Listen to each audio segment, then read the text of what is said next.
Hello and welcome to EV Review Ireland. My name is Derek Riley. Today we're going to be looking at the Kia e-Niro, so let's get started.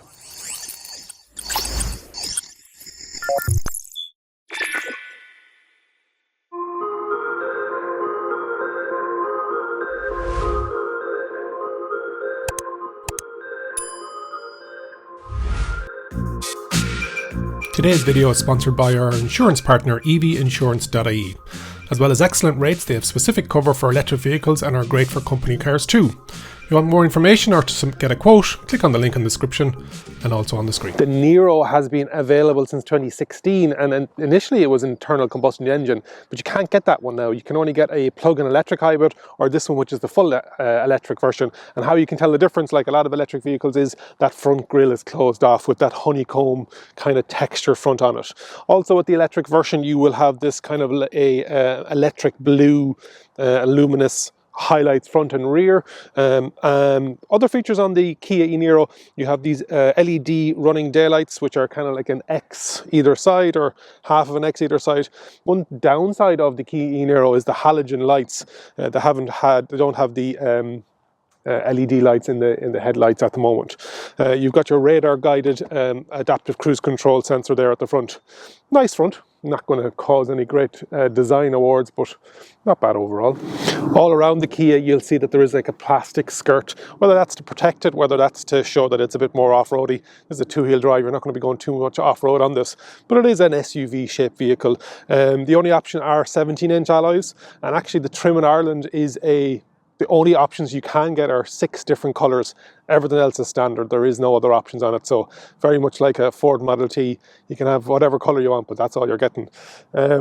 You have the retractable side mirrors. You have chrome detail along the side here and another plastic skirt along the front. You have keyless entry. You have your roof rails, and that's rated to 100 kgs. And then you've got that sloping design to the back and that spoiler. Let's go around the back and have a look at the boot. Working from the top down, you've got your shark fin aerial for the FM radio, etc. You've got your spoiler with your high-mounted stop lamp, HMLSL. High-mounted stop lamp, HMSL. You've got your wiper, then you've got your LED lights in the back. With the Kia e-Niro, you have 450 litres of boot space. And you also have a slot in underneath where you can put the top of the luggage cover in there as well. If you drop the seats down, it brings you up to 1405. So this is where it wins out with versus the likes of the e-Soul and even its cousin or sibling, the Hyundai Kona. A lot of people have gone for this car because it has that bigger boot space. Really well thought out. In the boot as well, you've got some good tie-off points. And you have your light on the side as well, but again a halogen light, which is a bit funny.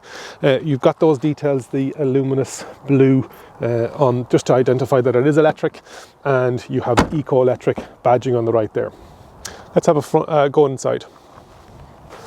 Inside the Kia e-Niro, let's start at the driver's door and work our way over. As always, you have a soft touch plastic on the top, but it looks like it's hard wearing. You've got a bit of gloss black plastic, and then you've got a nice cluster of actual, you've got your wing mirrors, you've got your adjustability on that, you've got your center lock, and you've got your 4 electric with your front driver and passenger automatic down. Then moving over, you have your control panel here where you can turn on or off the lane assist and the ESG, the vehicle noise, the adjustable for your headlights, and then you've got some buttons regarding charging schedules, etc. The driver's display is good, nice and clear. It's a 7-inch TFT display, and on the right and the left you have your speed and you've got your charge. The steering wheel itself is a nice size, leather, and it is heated. It has the regenerative paddles either side, and there's 3 stages on that. Left hand side you've got your light stock, right hand side you've got your window wipers, and on the steering wheel itself, which is a really nice, good and well weighted steering wheel, you have your voice and phone and volume control on the left hand side, and on the right hand side then you've got your adaptive cruise control and your menu selection for the actual dash. The steering wheel itself is rake and reach adjustable, and depending on the model, if you're buying a Kia e-Niro brand new, it may have electrically adjusted driver seat, or it may be manual, depending on what market you're in, UK or Ireland. So just check to see which one you have. This one has a manual. The passenger, I think, always has manual. These seats are also leather, and they're both heated. Moving over then, up top you have your sunglass holder and you've got your reading lights, etc. And you've got your sun visor, and you have to turn on the little vanity light, which is no big deal either. Then you've got on this model, it is the bings and bongs. It is the 8-inch touchscreen, and then on the newer versions you're going to have a 10.25-inch touchscreen. 8-inch is perfectly fine, they've just widened it out a bit, but actually the Android Auto fits the 8-inch perfect. With the 10-inch, it's this exact same size, they just black off some of the sides of it. Really nice display, not top of the range, but you've got your phone, you've got your radio, Android Auto and Apple CarPlay, as we mentioned, your climate control, your navigation, which isn't bad. It's not pinchable is the only thing that a lot of people give out about. Best thing about this display and operating system with the Kia e-Niro is the EV selection, and within that you can it shows you how much CO2 you've saved by driving eco, and also you can schedule the charging and what climate you would like on the car when you're getting into it. You can do that all from the car. There is also a UVO app that Kia have that you can utilize. Underneath that then you have your media, which is also touch buttons and turning knobs. You've got your nav, and underneath that then you've got your air conditioning, demister, etc, etc. Touch power button. Then underneath that then you've got your Qi wireless charging pad. You've got a 12 volt, 180 watt plug-in socket. You've got USB Type A, and then another USB Type A covered over. Underneath that then is another kind of a storage bin, which is great. The difference between this and the combustion engine version will be that it's kind of got this floating, because you haven't got that gear knob and the linkages involved with it. It's kind of got this floating center console, so there's nice airiness around it. You've got your controls for your heated seats, heated steering wheel, parking assist off, and then the drive modes, and there's 4 of those drive modes: Eco, Sport, Normal and Eco Plus if you hold it down. You also then have your rotary mode selector, reverse neutral drive, automatic hold for handbrake, and then your electronic handbrake. Then you've got your central storage area with cup holders if you want them, but they are retractable, which is a nice feature, so you can put other stuff in there, and that covers up. And then finally you have your bin for an armrest, and that has another USB Type A socket in there. Nice comfortable seats, driving position is great, and the visibility is phenomenal as well, and so it's great. Even though there hasn't got that panoramic sunroof, you've got that height there as well.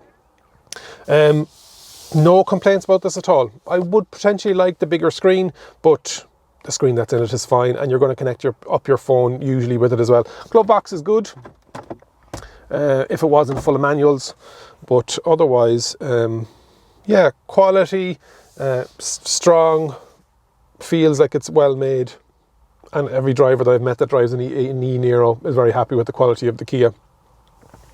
Let's have a jump in the back and see what the space is like in the back.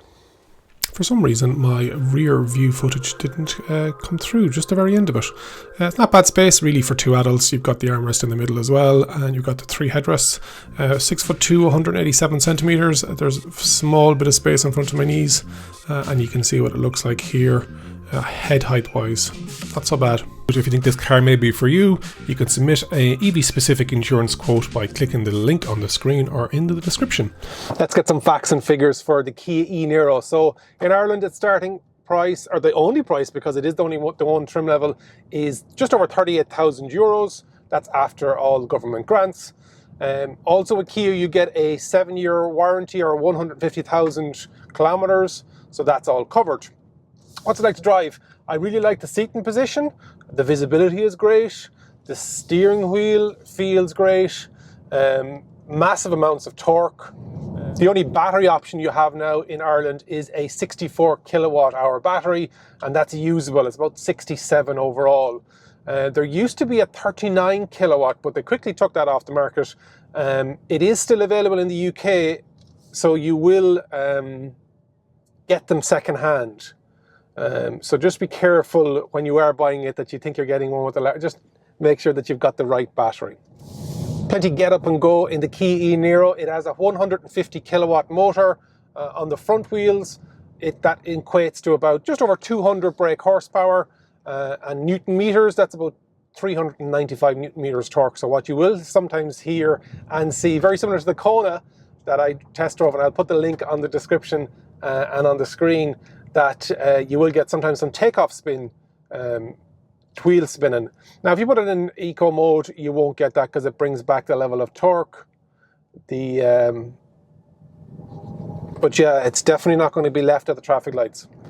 Some of the driver assist that you get smart cruise control, so it knows the distance of the car in front of it, and if the car in front of it slows down, it'll slow down your cruise control as well. Also has lane keep assist, and you can turn that off.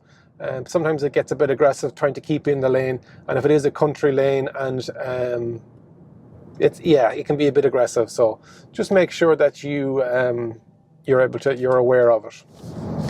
WLTP for the Kia e-Niro, they're saying about 455.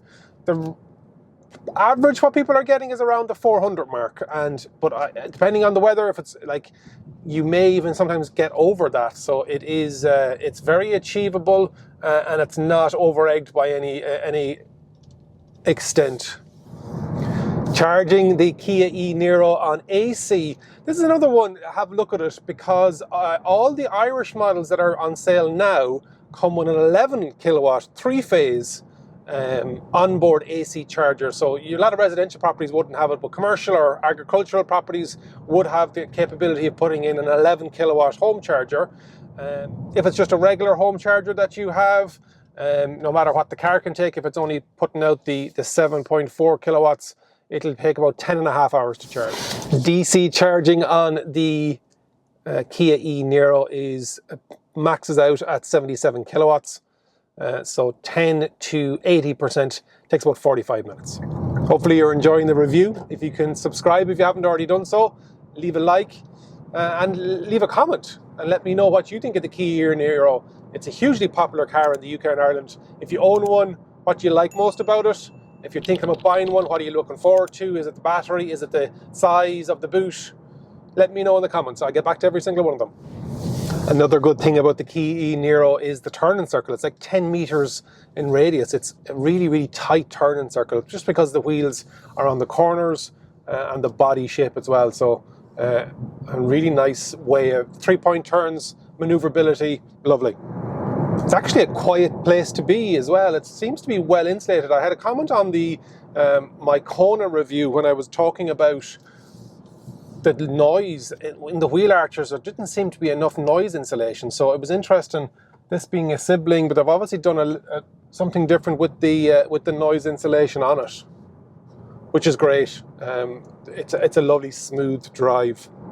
80 kilometers an hour there now, and you very, very quiet. Yeah, very nice. The ride on the Kia e-Niro is it's set on the firmer side. It obviously has a lot of batteries in it, so it is set up for holding weight, but it's not too bad. But definitely if you've hit a pothole or speed bumps, you'll know all about it. Just a reminder that today's video was sponsored by evinsurance.ie, who have excellent rates and specific cover for electric vehicles. For more info, click the link on the screen and also in the description for a quote. Thanks very much for supporting the channel. So that's my look around the Kia e-Niro. You can see why it's been Ireland and the UK as one of the top 5 selling electric vehicles in the last couple of years. Will it always have that crown with now all this competition coming into the marketplace, when you have the likes of the ID4, etc.? I don't know. We obviously know that the Kia EV6 is coming out, and I think that's what's going to replace this car. This has proved very successful due to its quality, due to the range, and that's what people wanted, the bigger battery. And whatever Kia are doing, they're doing a great job with that battery chemistry, and I hope that continues. Hopefully you've enjoyed the review. If you haven't already, if you can subscribe, leave a comment and let me know what you think of the Kia e-Niro. And remember, if you think an EV is for you, leave it to me and I'll review. Thanks for watching.